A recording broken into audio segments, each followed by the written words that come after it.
जय हिंद। आप सभी को मैं बता दूं कि कल जो दुर्घटना घटी 27 सितंबर को, जो इतना बवाल हुआ जिसमें समाजवादी पार्टी और एबीवी के कार्यकर्ता मौजूद रहे, तो हुआ क्या, उसका निष्कर्ष क्या निकला। लोग अपने अपने साइड में अपना अपना स्टेटस लगा रहे हैं, लेकिन आपको स्पष्ट हम बता दें कि इसमें ड्रेस कोड और 75% जो मांग था वो पूरा हुआ है, ना कि 75% अटेंडेंस और ड्रेस कोड का बहिष्कार।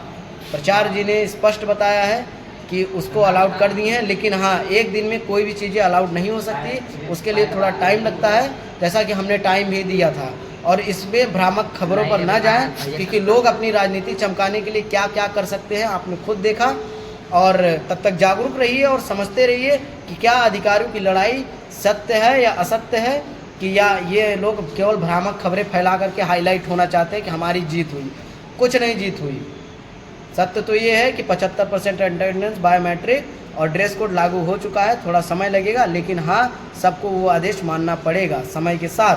सोचने का विषय यह है कि आज जब समाज में कई विचारधाराएं हमारे इर्द गिर्द घूमती फिरती मिलती हैं और वो बड़े बड़े बातें करते हुए समाज में दिखाई देती हैं,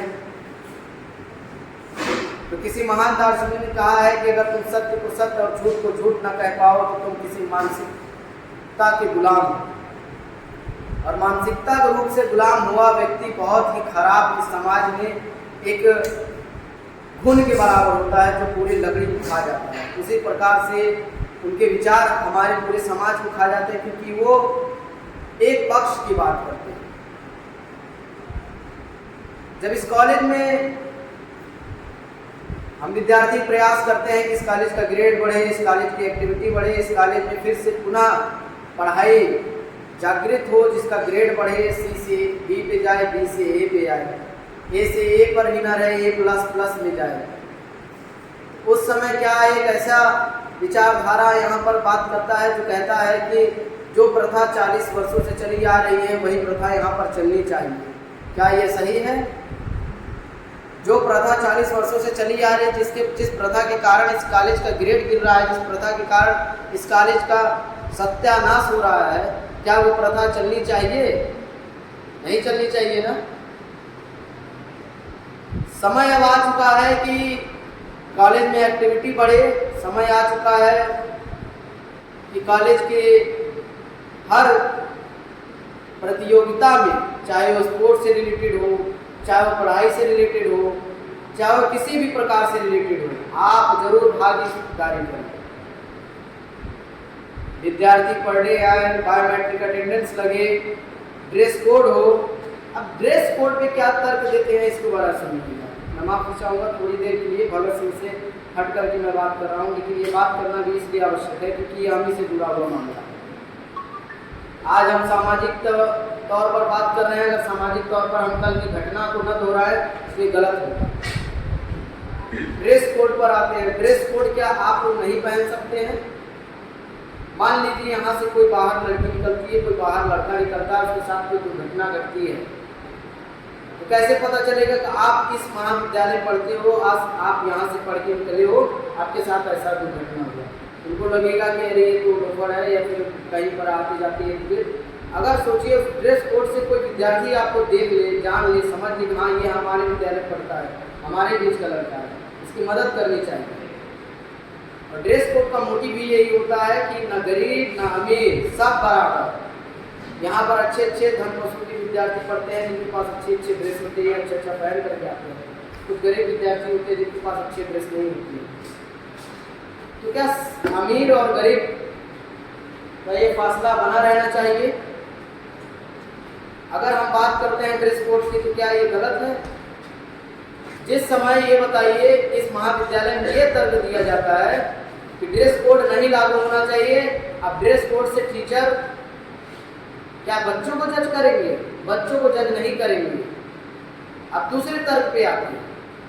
इनका कहना यह है कि बायोमेट्रिक अपडेट लगेगा, बायोमेट्रिक अटेंडेंस लगेगा, तो इतने दूर दूर के विद्यार्थी कैसे आएंगे रोज पढ़ने के लिए? तो उनको मैं दो रास्ता बताया। या तो आप इग्नू चले जाइए, जहाँ पर लॉन्ग डिस्टेंस पढ़ाई होती है, आप घर बैठे रहिए, असाइनमेंट जमा करिए, पेपर देने जाइए, हो गया। आपको डिग्री चाहिए तो तमाम प्राइवेट स्कूल पढ़े हैं, रेणुकू टरपरा हर जगह प्राइवेट स्कूल है। प्राइवेट स्कूल जब यहाँ पर रेगुलर आने की बात होती है तो यहाँ के विद्यार्थी जितने हैं अगर वही आए, सोचिए संख्या जिस क्लास में 200 बच्चों की वहाँ पर अगर 10 बच्चे आ रहे हैं तो कितनी शर्म की बात है। जहाँ पर एक्टिविटी लेवल मर चुका है, जब उसको पुनः जीवित करने की बात होती है तो लोग तर्क देते हैं कि रोज के विद्यार्थी कैसे आएंगे, उनके पास बस का भाड़ा नहीं है, ये नहीं है, वो नहीं है, दुनिया भर का तमाम बातें बतियाएंगे। अब आ जाते हैं कि प्राचार्य जी का क्या कहना है इसमें। सर का साफ साफ इसमें कहना है कि लागू होना चाहिए, बिल्कुल लागू होना चाहिए, लेकिन उसके लिए हमें आपका सहयोग चाहिए, क्योंकि कोई चीज़ें अच्छी चीज़ें समाज में जल्दी नहीं फैलती। समाज में बुरी चीज़ें बहुत तेज़ी से फैलती हैं, अच्छी चीज़ों को फैलने में थोड़ा समय लगता है ना। तो ये अच्छी चीज़ें हैं, टाइम लगेगा लेकिन जाएगा ज़रूर, अपने परिणाम तक आएगा ज़रूर, लेकिन उसके लिए हम और आपको सहयोग करना पड़ेगा। सबसे पहले हम शुरू करें ड्रेस कोड।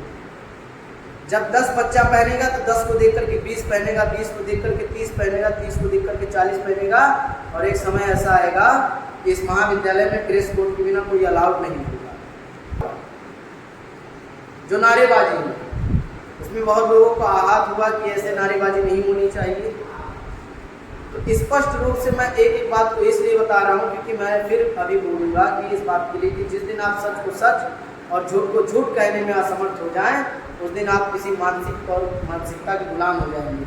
और मानसिकता का गुलाम व्यक्ति इतना खतरनाक होता है कि वो पूरे दीमक की तरह होता है। जिस तरीके से दीमक लकड़ी को खा जाती है वैसे ही आप इस समाज को खा जाएंगे।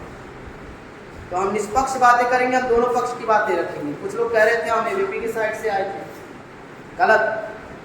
हम सही के साथ खड़े थे और अंत तक सही के साथ खड़े मिलेंगे।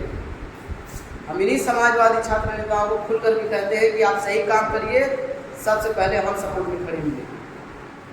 लेकिन आप गलत करेंगे तो सबसे पहले विरोध में हम खड़े मिलेंगे, चाहे वो अकेले ही क्यों न संख्या बने। याद रखिएगा, बुराई की पलड़ा कितना भी भारी क्यों ना हो, सत्य के आगे उसको झुकना ही पड़ता है। ये बातें किताबी ज्ञान नहीं है, इसको सत्यता के रूप में आपने कल खुद देखा होगा। उन्होंने नारेबाजी लगाई कि जिसकी जितनी भागीदारी उसकी उतनी हिस्सेदारी। क्या भागीदारी ज़्यादा होने की वजह से गलत चीज़ें नियमावली इनकी मान ली जाए? ऐसा नहीं हो सकता। अब आइए नारेबाजी पर। एक पक्ष ने नारेबाजी लगाई, भैया भौजी टोपी चोरी, गलत बात है, नहीं कहना चाहिए, मैं खुद उसका खंडन करता हूँ। लेकिन यह भी नारा नहीं लगना चाहिए कि कॉलेज प्रशासन की क्या दवाई, जूता चप्पल और पिटाई। कॉलेज प्रशासन मतलब कौन? जो हमें शिक्षा दे रहे हैं, जो हमारे प्रोफेसर्स हैं, जो हमारे गुरु हैं। क्या कोई विद्यार्थी अपने गुरु को चप्पल जूते से मारने की बात करेगा? बताइए। खरबूजे को देख करके खरबूजा रंग बदलता है, वैसे मत बनिए। कुछ बोलिए तो सोच समझ के बोलिए। कोई भी काम करिए सही तरीके से करिए, कोई भी बात बोलिए सही तरीके से बोलिए, तर्क रखिए, जीतिए, कोई दिक्कत नहीं हमें। अंत में होता क्या है, जब कोई तर्क से नहीं जीत पाता तो अब तो लड़ाई होगी। तो लड़ाई भी कई प्रकार की हुई है, ये याद रखना। इतिहास में एक ऐसी भी लड़ाई हुई थी महाभारत की, जिसमें दुर्योधन अड़ा रहा कि बिना लड़ाई के बराबर भूमि नहीं देंगे, और अंत में परिणाम क्या निकला? श्री कृष्ण ने चेतावनी दी लेकिन उसने माना नहीं।